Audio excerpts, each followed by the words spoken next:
Voilà, bienvenue sur le site Torah Or. On va faire un cours Bezrat Hashem pour la réussite dans tous les domaines de Rosala Shoshana Bat Louise. Voilà, et donc on va faire le cours de Tania d'aujourd'hui, donc le 24 Menachem Av. Et c'est la suite de ce qu'on a vu hier, où Dan Morazaken expliquait que la beauté de Yaakov évoquait celle d'Adam. Et on avait compris que pourquoi elle évoquait celle d'Adam. Parce que Adam, avant qu'il faute, avant qu'il devienne une autre nation, c'est expliqué que il y a un trône, et sur le trône il y a l'homme, et l'homme fait référence à la Torah.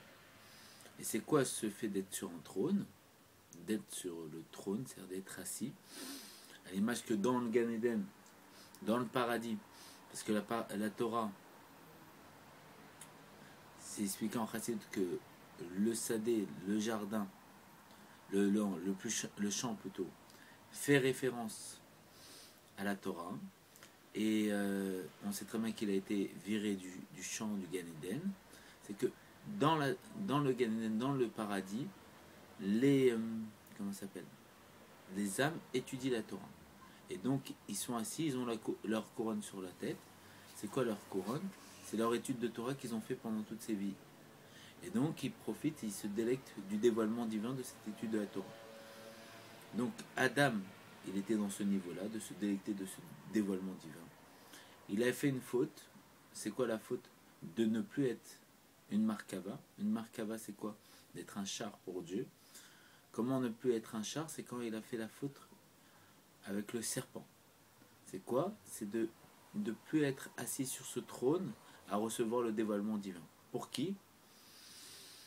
Par rapport à Chava qu'il a induit dans cette direction. C'est pour ça que Chava, c'est valeur numérique Goy. Elle a dirigé d'être dans une direction de Goy. C'est quoi Goy? C'est notre nation. Et donc c'est quoi d'être une autre nation? C'est de se séparer de ce niveau d'être une markava pour Dieu. Et donc il s'est séparé de ce niveau-là, il s'est séparé du drone. Et qu'est-ce qui s'est passé à ce moment-là? Après, bien sûr, il a fait Tchouva et il a eu bien sûr Shem, qui est la réincarnation de Moshe Rabbeinu, et d'où va descendre effectivement sa réparation à travers bien sûr Yaakov, qui lui va le réparer. Et donc c'est quoi le réparer? Va faire en sorte d'avoir ce niveau-là, d'être une markava pour Dieu, d'être un char pour Dieu. Et c'est pour ça qu'on sait très bien que la beauté de l'être, c'est l'âme, le dévoilement de l'âme. Quand notre âme se dévoile, c'est ça la beauté de l'être. À l'image de Yosef, qu'il était tellement beau Yosef, que la femme de Potiphar n'en pouvait plus avec ce Yosef, elle n'en pouvait plus. Elle n'arrive pas à tenir. Et elle parlait de la beauté de Yosef à toutes ses amies. Une fois, ses amis lui ont dit, bon, ça va, qu'est-ce que tu vas nous dire, il est beau, il est beau, il est beau. Elle a dit, venez, vous allez voir. Elle l'a emmené dans sa maison. Et quand elle les a emmenés, ils étaient en train de couper les légumes. Et elle appelait Yosef, Yosef. Et quand elle a appelé Yosef, qu'est-ce qui s'est passé? Elles ont vu la beauté de Yosef. Et la femme de Potiphar, elle a dit, Yosef, tu peux y aller. Et à ce moment-là, la femme de Potiphar, elle a dit, regardez vos mains. Pourquoi? Parce que comme il coupait les légumes, il s'était coupé les doigts tellement qu'il était beau Yosef sans sentir. C'est juste en contemplant la beauté de Yosef, elles sont coupées les doigts. Tellement qu'il était beau et elle ne ressentait même pas la douleur. Tellement qu'il était extraordinaire. C'est quoi cette beauté en vérité qu'il avait? C'est la beauté de l'âme. C'est quoi l'âme? C'est une partie de Dieu. C'est quoi une partie de Dieu? Le Baal Shem Tov nous dit, dans une partie de Dieu, il y a Dieu lui-même. C'est le dévoilement de Dieu sur terre. Et il n'y a pas plus beau que ça. Le dévoilement de Dieu sur terre, c'est ça la beauté. La source de toutes les beautés. C'est la perfection de l'être, c'est l'âme. La beauté de l'âme, c'est quelque chose d'extraordinaire.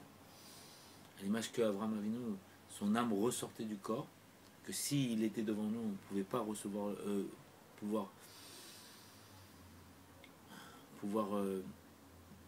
on va dire, supporter le dévoilement. À l'image qu'une fois, il y a eu un grand sage qui est parti, qui est descendu dans Marpella. Il a vu Eliezer, le serviteur d'Abraham, et quand il l'a vu, il s'est évanoui. Et après, quand il s'est réveillé, il a demandé à Eliezer, le serviteur d'Abraham, laisse-moi voir Abraham, il faut que je le voie pour qu'il prie pour le peuple juif. Et si tu m'as vu moi, tu t'es évanoui, combien plus quand tu vas voir Abraham? Tu risques de mourir. Et justement, il a dit, bon, je veux quand même y aller. Il a vu Abraham, et juste en voyant le dévoilement de Abraham, il est mort. Parce que l'âme d'Abraham ressortait du corps. Et donc, qu'est-ce qui se passe? Après, bien sûr, Abraham l'a ressuscité et il a prié pour lui. Il a répondu à sa demande. Donc, c'est ça que ça vient nous révéler. Et qu'on sait très bien que la force du Fils est plus belle que la force du Père. Yaakov, il évoquait cette beauté d'Abraham parce que Yaakov, il appelait le Dieu d'Israël. C'est quoi le Dieu d'Israël? C'est qu'en lui, il y avait toutes les âmes d'Israël. Et que Adam, quand il a suivi Chava, c'est-à-dire le niveau d'être quoi, un goy, une autre nation, de ne plus être une marque pour Dieu. Et c'est quoi le fait d'être une autre nation? C'est d'avoir fait pénétrer au-dedans de lui les autres nations. Et ces autres nations-là, c'est ça la faute. D'avoir fait pénétrer la possibilité de ne plus être une marque pour Dieu, de ne plus être assis sur le trône. Et Yaakov, par son travail de Messirut Nefesh, de sacrifice de soi, il est revenu dans ce niveau-là d'être une marque pour Dieu, d'être assis sur le trône. D'être assis, de profiter du dévoilement du divin, de Dieu, à travers la Torah, d'être appelé une Torah, et que Dieu se dévoile à travers lui. Et c'est pour ça qu'il y avait sa beauté, parce que Dieu se dévoilait à travers lui. Et que nous, on est le réceptacle qui permet de dévoiler Dieu dans le monde. Et donc Yosef, comme la force du Fils est plus belle que la force du Père, il a hérité de cette beauté. C'est pour ça que Yaakov, c'est Yud et Kev, comme va nous dire la Mourazaken. Yud et Kev, c'est le Yud qui descend jusqu'au Kev. Et Kev, c'est quoi? C'est la partie la moins sensible de l'être. Et il n'y a pas plus bas que le talon, parce qu'on marche sur le sol avec le talon. Mais Yosef, bien sûr, qui a hérité de son père, va atteindre un niveau plus élevé qui est Yud Sof. Le Yud Sof, c'est quoi? Le Yud qui descend dans le Sof. Le Sof, c'est quoi? C'est la fin. C'est quoi la fin? C'est Olam. C'est la matière du monde. C'est lui, il va dévoiler Malkéno qui est un roi, et comme il va se lever devant lui. Voilà. Et donc, ça, c'est ce qui expliquait. C'est ce qu'on a vu dans le premier. Comment ça s'appelle? Dans le Tanya d'hier, du 23 Menachem Av. Et donc là, on va avancer. C'était une introduction. Veine af shekilouy ze al yede esek à Torah. Va misvot ou shave les chol nefesh me Israël bederer klal. De fait, cette révélation par l'intermédiaire de l'étude de la Torah et la pratique des misvot est de façon générale accessible à chaque homme Israël. Ce qu'il est en train d'expliquer, ce qu'on a fait dans l'introduction, c'est que ça aussi, ce niveau-là, chaque homme d'Israël peut l'avoir. Comment? En s'assoit et étudiant la Torah, comme c'est marqué dans le Père Kavod, que juste une personne qui s'assoit, qui étudie la Torah, la Shrina est avec lui. C'est quoi la Shrina? Le fait de faire résider Dieu avec lui. Et donc, c'est quoi? Ki Torah achat mishpat echad les kulanu. Car nous avons tous une même Torah et un même jugement. Af alpi chen bederer prat en kal anefashot o aruchot vaneshamot shavot benyan ze. Malgré cela, d'une manière plus spécifique, les différentes parties de l'âme, nefesh, ruach ou neshama, ne sont pas identiques de son point de vue. C'est-à-dire qu'il explique qu'on a une même Torah, mais en fonction du fait qu'on a 5 niveaux de l'âme, mais là il fait référence aux 3 niveaux généraux que même les goïms ont,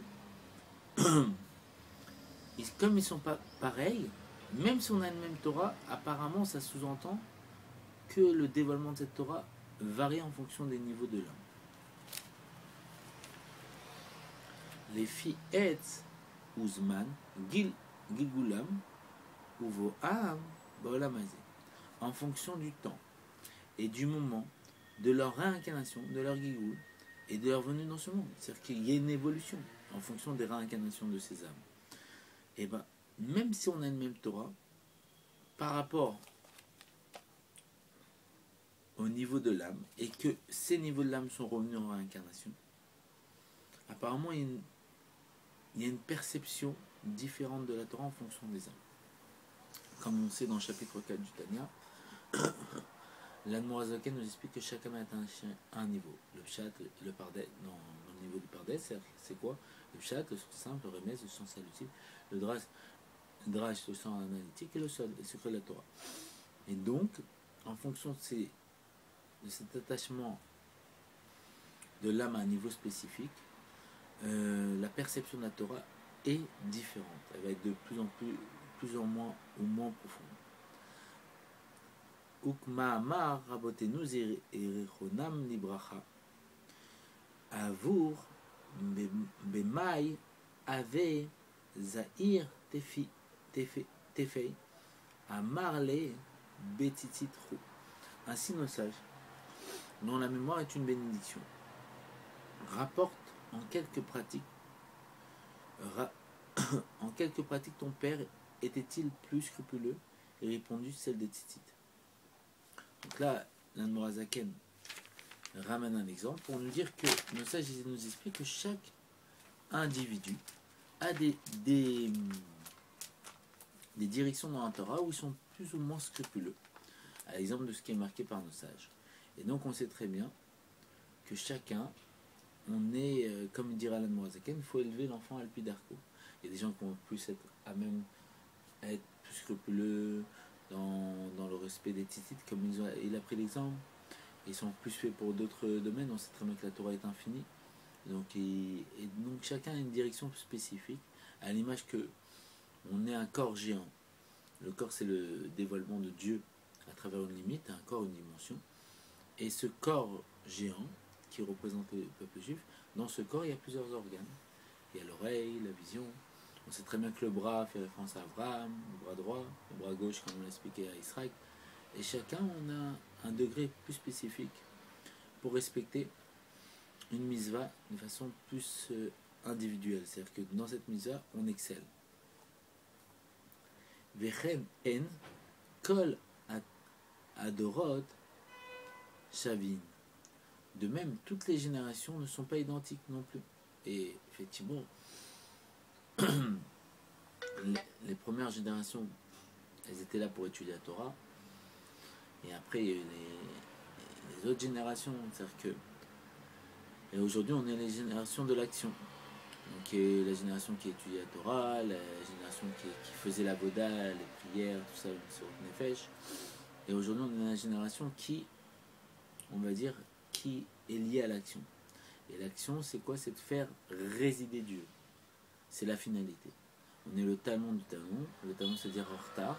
La génération qui est celle qui est en retard de chez en retard. Et on est cette génération aussi qui fait l'action, qui fait la finalité de faire résider Dieu, mais tartonim au plus bas. Qui kemo chez vrai Adam kol eva yesh lo peula bechatit ou meyuchedet. En effet, tout comme chaque membre de l'homme reçoit une fonction particulière et spécifique. C'est ce qu'on vient d'entrevoir juste avant. Aïn, lichot, vea, ozen, lishmoa. L'œil voit et l'oreille entend. Car, bechol mizva, meir, or, perati, ou meyuchad, me or ensof baruchu. De même, chaque mitzvah révèle un éclairage particulier et spécifique de la lumière infinie de Dieu. Comme on a dit, il va l'expliquer. Ve'af shekol nefesh mi-Israël tzerira lavo begilgul lekayem kol tariag mizvot. Certes, chaque âme juif doit venir en Gilgul, en réincarnation, afin de mettre en pratique tous les 613 mitzvot. Et comme on voit très bien que il y a des périodes, comme ils ont dit les sages, ton père il faisait la misère qui faisait le mieux, c'était les tzitzit. Donc pendant des périodes où on sait qu'on est ces juifs qui étaient là pendant cette génération, la première génération qui a subi le déluge, et qu'on est revenu en réincarnation dans la génération de Moshe Rabbeinu, c'est ce que le Rizal dit. Et nous, on va voir la Géoula, ce que le Rabbi nous a dit, on est le dernier de l'exil avec le la Géoula, et c'est la réincarnation de la génération de Moshe Rabbeinu. Et donc on est revenu pour faire les 613 mitzvot. Et aujourd'hui, on est arrivé à ce niveau-là, d'avoir fait les 613 mitzvot, on est apte à recevoir le dévoilement divin. Pourquoi? Parce que les 613 mitzvot font référence aux 365 membres du corps, et donc à l'image d'être relié, 248 membres du corps, qui fait référence aux membres du roi, d'être relié à lui par nos membres, et aux 365 nerfs, de se relier aussi à lui. Et donc à ce moment-là, quand on se relie par ces 613 niveaux, on est sur le niveau du kissé de la chaise, tel que Adam était avant de faire la faute, avant de suivre Chava et de devenir quoi? Goy, c'est une autre nation, d'être plus une marque Chava pour Dieu, de plus être attaché dans ce niveau-là des 613 mitzvot, d'accord? Et d'être appelé, d'être à l'image, parce que l'homme il est appelé la Torah Elion, la Torah supérieure, et donc de plus être assis à l'image des sages qui sont des âmes qui sont assis dans le Gan Eden, dans le Gan Eden qui fait référence au jardin, et qui reçoivent le dévoilement de la Torah, ils ont leur couronne sur la tête. Donc Adam, quand il a fauté, il s'est séparé, il n'était plus de Markava. Aujourd'hui, le fait d'avoir fait Torah Mitzvot dans toutes nos vies passées, c'est réatteindre, faire cette réparation, d'être une Markava, d'être un char pour Dieu, et pour que Dieu se dévoile à nous. Parce que tout le but, c'est que Dieu il a voulu avoir une demeure ici-bas et de risder et tartonin. Tartonin, c'est quoi le plus bas? C'est de se dévoiler à travers chaque individu, à travers chaque juif, chaque être. Et donc, qu'est-ce qui se passe? Qu'est-ce qui s'est passé à Matan Torah? On sait très bien que tout le but de la création du monde, c'était pour Matan Torah. Matan Torah, c'est-à-dire donner la Torah. C'est que avant, il y avait un décret que les Lyonim, le haut, était séparé des Tartonim, d'en bas, par rapport à la faute d'Adam Arishon. Et donc, ça a été réparé à Matan Torah. Qu'est-ce que Dieu il a donné? Matan Torah, il a donné la Torah. C'est quoi? Il a donné la possibilité à chaque juif d'avoir le niveau d'Adam Arishon avant la faute ou de rester au niveau d'Adam Arishon après la faute. C'est quoi? Comme il dira le Père Kéavot, on peut prendre le joug de la Torah. Si on prend le joug de la Torah, on n'aura pas le joug des nations. Si on ne prend pas le joug de la Torah, on aura le joug des nations. C'est quoi? C'est que si je prends le joug de la Torah, je ne marque pas pour Dieu, je reviens au niveau d'Adam Arishon avant la faute, et donc Dieu se dévoile à moi, et je vois Bijun Nivratolam, pour moi le monde a été créé, et tout ce monde, je vois que c'est un monde de plaisir et de dévoilement divin, où Dieu me sourit à travers chaque être. Et si je ne prends pas le joug de la Torah, je ne suis pas une marque pour Dieu, je ne m'assois pas sur le trône, et donc je ne suis plus appelé Adam. Et comme on sait pourquoi un animal nous attaque, parce qu'il voit qu'on est semblable à un animal. C'est quoi un animal? C'est une autre nation. De plus être une marque pour Dieu. Et donc là, on prend le joug des nations, et on a peur, on est dans le monde, et on ne sait pas ce qui nous arrive. Voilà.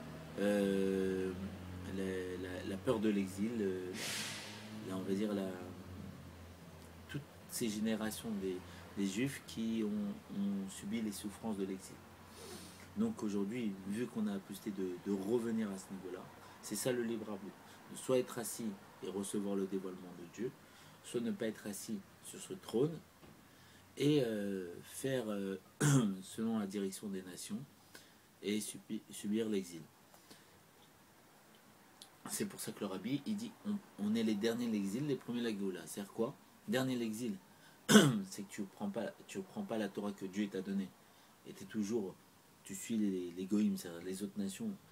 Tu fais pas Torah Mizot comme il faut. Et donc tu es dans les derniers de l'exil. Les premiers de la Géoula, c'est quoi? C'est que tu te rassois sur le trône. Comment tu te rassois sur le trône? Parce que pendant toutes ces vies passées, tu as fait les 613 Mizot. Donc aujourd'hui, tu peux te rasseoir sur le trône, te rasseoir et recevoir le dévoilement de Dieu. Et donc, toucher ce niveau de Gan Eden qui fait référence à l'Olam Haba, le monde futur. Et que Dieu se dévoile à toi tel qu'il se dévoilait à Adam avant la faute, et tel qu'il s'est dévoilé à Yaakov quand il a fait la réparation de la maréchale. Et ça, Matan, il nous l'a donné. Et c'est ça le cadeau. Et c'est ça, si on peut dire, le libre arbitre. De soit prendre le joug de la Torah et d'enlever le joug des nations. Et donc, de réparer la faute d'Adam Arishon. Soit de prendre, si on ne prend pas le joug de la Torah, on aura le joug des nations. Soit on est une marque pour Dieu, on a un char pour Dieu et Dieu se dévoile à travers nous. Et on voit que le monde a été fait pour nous. Soit on n'est pas une marque pour Dieu. Et donc là, on est chassé du trône et on n'est plus appelé un homme.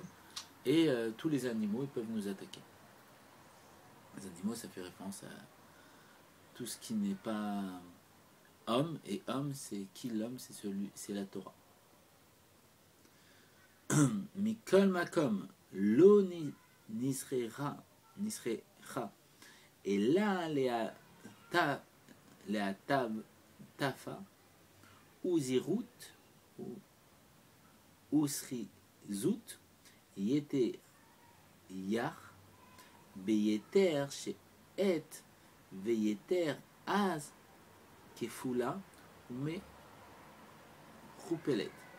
Néanmoins, cette mitzvah particulière est désignée à titre d'ajout, pour inviter à un plus grand scrupule et un plus grand empressement avec plus de force et de détermination de manière double et multiple. Les Ma'ala Mezirut chez Ar Amizot, bien au-delà des précautions que l'on prend pour les autres mitzvot. Donc il y a une mitzvah où on excelle par excellence, on se dépasse à travers. Vezeu Shamar Bemai Ave Saïr des feuilles d'Aïka. Et c'est à ce propos qu'il est dit. En quelle pratique est-il plus scrupuleux? En précisant bien le plus. Ça ne veut pas dire qu'il n'est pas scrupuleux, il n'est pas scrupuleux avec les autres, mais celui où il excelle le plus. Veneitron à Orazé à Perati les Neshamot Peratiyot et no Befrinat Tam Vadaat Musag. En fait, l'apport de cette lumière spécifique pour des âmes particulières ne peut pas être perçu par l'intellect. C'est que ce niveau de lumière que ces âmes particulières apportent, parce qu'ils sont plus scrupuleux sur une des mitzvahs en particulier, ça ne peut pas être perçu par l'intellect. Et là, les ma'ala miprinat adat shekar alayv b'machashava lefanayv idbarer. Il transcende la compréhension parce que telle est la pensée de Dieu, béni soit-il. C'est-à-dire que à ce moment-là, ça transcende toute compréhension parce que c'est le dévoilement de la pensée de Dieu. Veduk mato les mata ou bechinat agoral mamash. L'équivalent ici-bas en est à proprement parler le tirage au sort. Donc en fonction de ce tirage au sort, chaque âme est attachée à une mitzvah plus spécifique. Et comme un tirage au sort on ne peut pas comprendre, ce dévoilement spécifique qu'elle engendre, on ne peut pas le comprendre. Voilà.